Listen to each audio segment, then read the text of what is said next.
Welcome back to Book Break. It is time for our monthly book haul. If you haven't seen one of these before, every month I get a very exciting email from Elle, the other half of the Book Break team, full of information about some of the most exciting books that we have published in the last month. So it is time for our July book haul. Going straight in, the first book in here, this one looks so relevant right now, Until Proven Safe, The History and Future of Quarantine. So this is obviously something that we are all going through right now, or have been going through for the last year and a half, and now are cautiously coming out of it. So the description here says that Until Proven Safe tracks the history and future of quarantine around the globe. The result is part travelogue, part intellectual history, a book as compelling as it is definitive, and one that could not be more urgent or timely. Very true. So non-fiction fans, that sounds like a great one for you right now. And then next in here, we have a new David Baldacci paperback, Daylight. Daylight reveals the deadliest secret of all. So for long-time David Baldacci fans, this is a really fun crossover. It's the next in the Atlee Pine series, but it also features John Puller, who you will recognise from another of David Baldacci's series if you've been following him for a long time. So the premise of this one, Atlee Pine has been relentlessly searching for her sister ever since she was abducted age 6, and finally she gets her most promising breakthrough yet, the identity of her sister's kidnapper. On her race to track down the suspect, she runs into old friend and fellow agent John Puller, who is investigating the suspect's family for another crime. Fantastic, David Baldacci always hits them out of the park. Next in here, this looks adorable, Three Little Vikings by Bethan Woolvin. I absolutely love her illustration style. They're always so beautiful. Bethan Woolvin writes these amazing children's books that some of them have been retellings of classic children's stories, like she did a Little Red Riding Hood retelling, but it's like a bold, new, adventurous feminist version of it. And then she's also created her own new stories, including this one, 3 brave little Viking girls save the day in this bold and funny adventure story for little rebels. Just obsessed with the colours on that cover alone. Next in here we have Red Wolves by Adam Hamdy. So this is the next book in the Scott Pearce series that started with Black 13. Red wolves hide in the shadows but hunt in packs. Looks really scary, really gripping. So just reading the description now. A daring escape from a Cairo prison, an assassin who kills with a single touch, a vicious drug war on the streets of America. Suspecting these events are related, ex-MI6 officer Scott Pearce uncovers a chilling plot to unleash a terrifying new toxin on an unsuspecting world. Oh my goodness, that sounds terrifying. Okay, this next one looks less scary. The Secret Path by Karen Swan. So Karen Swan is the absolute queen of both summer reads and Christmas reads. She's really got the whole calendar sorted, but this is obviously a lovely summery one. This one is set in the Costa Rican jungle, complete with her trademark romance, glamour, and jaw-dropping twists. Everything you need for a beach read this summer. So the plot of this one kind of gives me Persuasion vibes. It's about like the loves from your past. So our main character Tara, when she was 20, was engaged to the man of her dreams, Alex, who then betrayed her in the worst way possible. And we then catch up with her 10 years later. She's got a great career, new relationship, everything going great. But when she finds herself at a party in the heart of Costa Rica, she is flung into a crisis when a child falls desperately ill, and the only person who can help is the man who once broke her heart. Then we have another children's book in here, My Big Mouth by Stephen Camden. This looks fun. Stephen Camden has released a poetry book before for children, but this is his first novel for young readers. Big lies mean big trouble for Jay and his mates. So when Dad leaves, 10-year-old Jay has questions. Where has he gone? Why did he go? When no one can give Jay the answers he needs, he makes up his own stories, setting off a chain reaction, we've all been there, that sees regular old Jay go from just another face in the crowd to the centre of attention. What do you do when you've told that many lies that spiral out of control? That reminds me of being a kid and making stuff up all the time. Then we have this absolutely beautiful cover, Theophelia Girls by Jane Healy.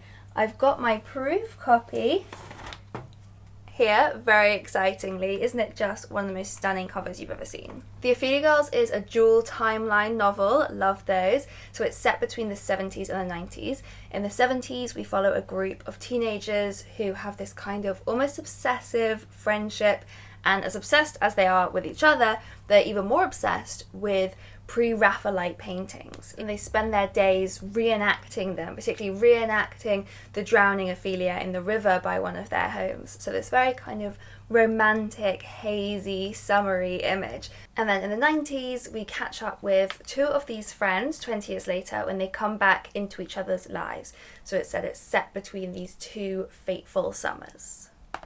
Another beautiful cover here, this is the paperback of The Sin Eater. I loved this one. It's a historical fiction mystery. So our main character in this book is a sin eater. She has been sentenced, punished for a very small crime to become a sin eater.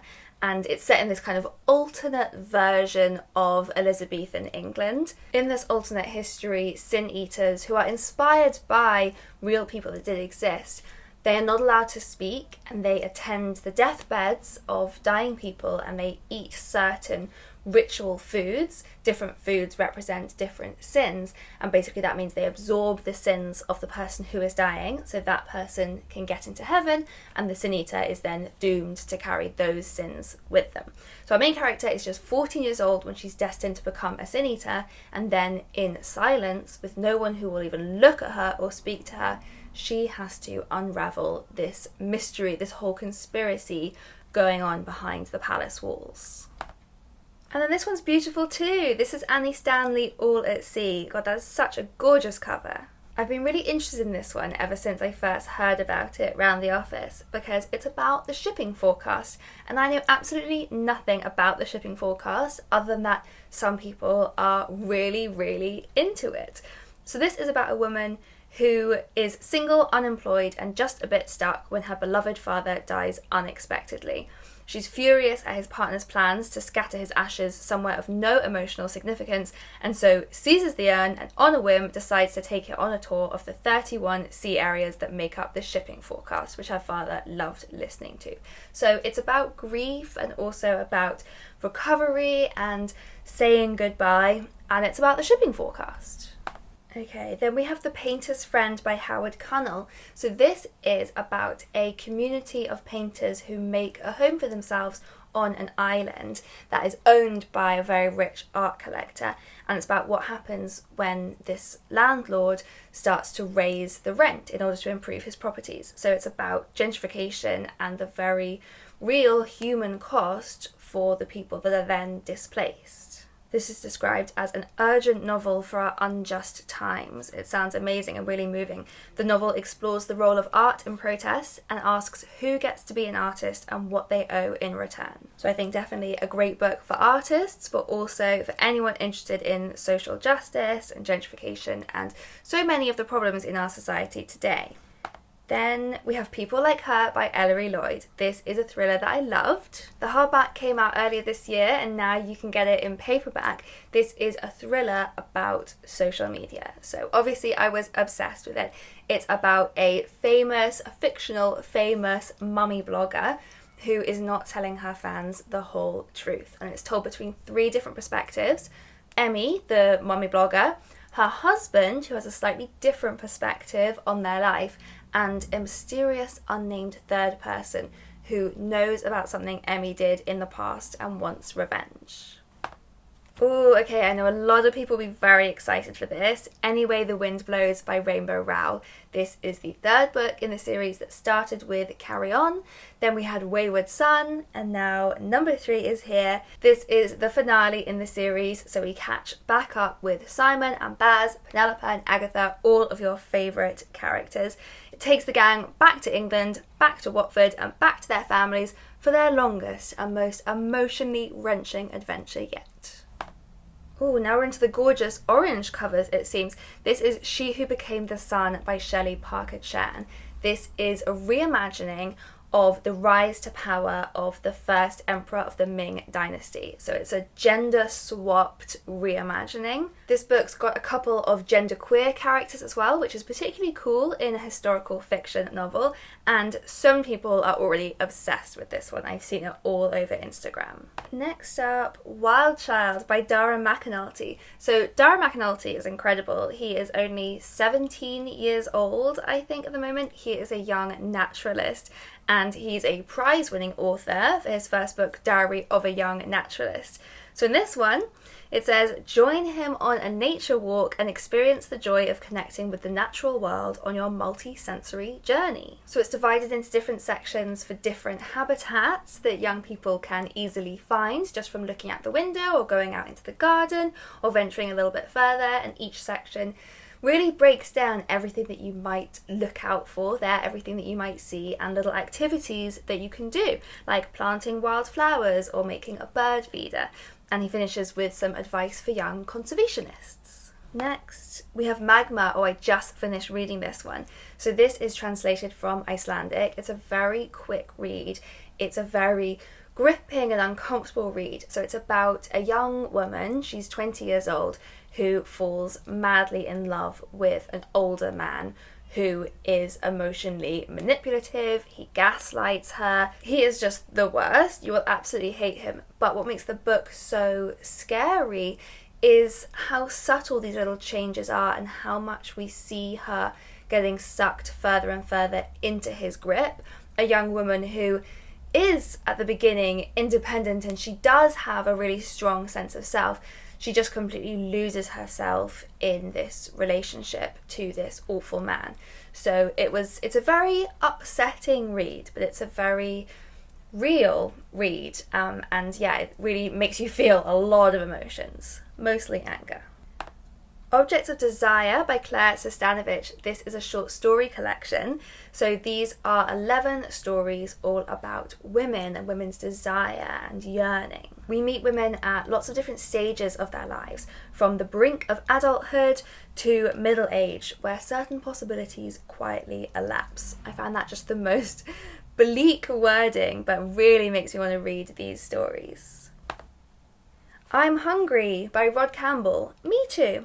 Rod Campbell is the beloved author of books like Dear Zoo and Dear Santa, and this is another of his trademark touch and feel books with pop-up surprises. This is one that I really wish I had here to show you, because there'll be all sorts of different textures in the book and flaps to lift. Really fun book for children.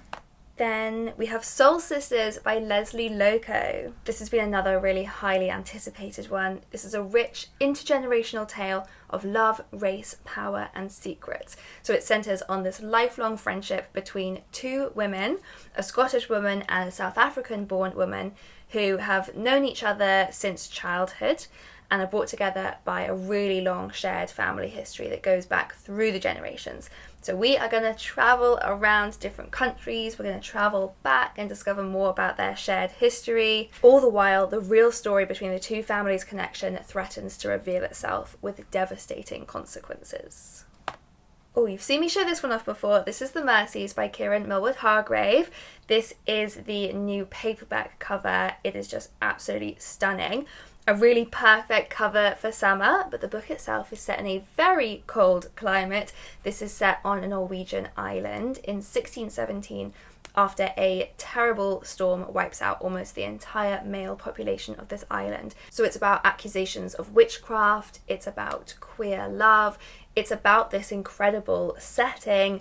This is a book that we have raved about a lot on this channel. I recommended it as one of the books you need to read this summer. And here it is again, you still need to read it. And then finally, I can see there's just one more book in here, which is a poetry collection, The Wild Fox of Yemen by Thria Almonteza. This is another really stunning, very simple cover. So Thria Almonteza is a Yemeni-American poet, and this is her debut poetry collection, which asks how mistranslation can be a form of self-knowledge and survival. That sounds so interesting. So it's a love letter to the country and people of Yemen. It's also a portrait of young Muslim womanhood in New York after 9/11, and an extraordinarily composed examination of what it means to carry in the body the echoes of what came before. poetry lovers are going to adore this one. So that's the end of our July book haul. Do leave a comment below letting us know which of those you are most excited about, and any books that you've hauled this month that you particularly loved that you'd like to recommend. I will link here to a playlist of all of our previous book hauls so you can go through and browse for even more recommendations. And I'll see you next time.